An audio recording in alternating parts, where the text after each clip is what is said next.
एक बार एक गांव में एक साधु रहता था जो भगवान पर बहुत विश्वास रखता था। वह साधु एक बार पेड़ के नीचे बैठा था और भगवान को याद कर रहा था। अचानक वहां बाढ़ आ गई। चारों तरफ पानी ही पानी। सब लोग अपने आप को बचाने के लिए ऊपर की ओर जाने लगे। वे भागने लगे पहाड़ के तरफ।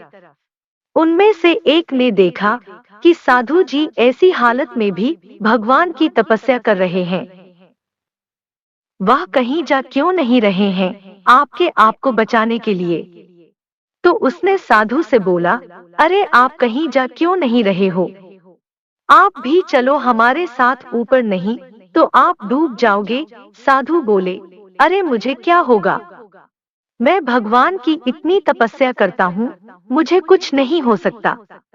मुझे भगवान अपने आप बचाएगा। धीरे धीरे पानी साधु के कमर तक आ गया। अब लोग वहां से नाव लेकर निकलने लगे। तो उनमें से एक ने साधु को कहा, अरे पानी आपके कमर तक आ चुका है, हमारे साथ चलो, हमारे नाव में अभी भी एक व्यक्ति की जगह है। साधु ने कहा, नहीं नहीं, आप जाओ, भगवान मुझे अपने आप बचाएगा। और वह नाव वाला भी वहां से निकल गया। कुछ देर बाद पानी इतना बढ़ गया कि साधु पेड़ के ऊपर चढ़ गया। पानी इतना ऊपर तक आ चुका था कि अब तो बचाने के लिए हेलीकॉप्टर निकलने लगे। एक हेलीकॉप्टर साधु के पास आया, जो कि आखिरी हेलीकॉप्टर था।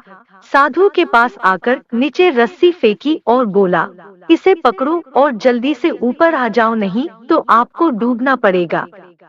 यह आखिरी हेलीकॉप्टर है और आपके पास कोई रास्ता ही नहीं है बचने के लिए। साधु ने कहा, यह रस्सी ऊपर खींच लो और आप चले जाओ। मुझे अपने भगवान पर पूरा भरोसा है, वह बचा ही देगा। पानी काफी ऊपर आ गया, पेड़ डूब गया और साधु की डूबने से मौत हो गई। मरने के बाद साधु भगवान के पास गया और बोला, हे भगवान, मैंने पूरी जिंदगी तेरी तपस्या की, मेरा पूरा जीवन तेरी आराधना करने पर लगा दिया, फिर भी इतने भरोसे के साथ तेरा इंतजार किया कि तू मुझे बचाने आएगा, लेकिन मेरी वहां डूबकर मौत गई पर तू नहीं आया। ऐसा क्यों? भगवान बोले, मूर्ख इंसान, एक बार नहीं 3 बार आया था।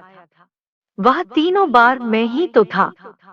पहला पैदल, दूसरे नाव के साथ और तीसरा हेलीकॉप्टर के साथ। लेकिन तू मेरा एक भी अवसर, मेरी एक भी अपॉर्चुनिटी पहचान नहीं पाया। पता नहीं किसका इंतजार कर रहा था। इस कहानी की तरह ही ऊपर वाला हमें बहुत मौके देता रहता है, लेकिन हम उन सबको ठुकराकर ना जाने किस बात या किस चीज का इंतजार रहे होते हैं कि वह होगा तभी यह करूँगा। ऐसा करते करते उस बात पर अड़े रहने से एक वक्त के बाद मौका हाथ से छूट जाता है।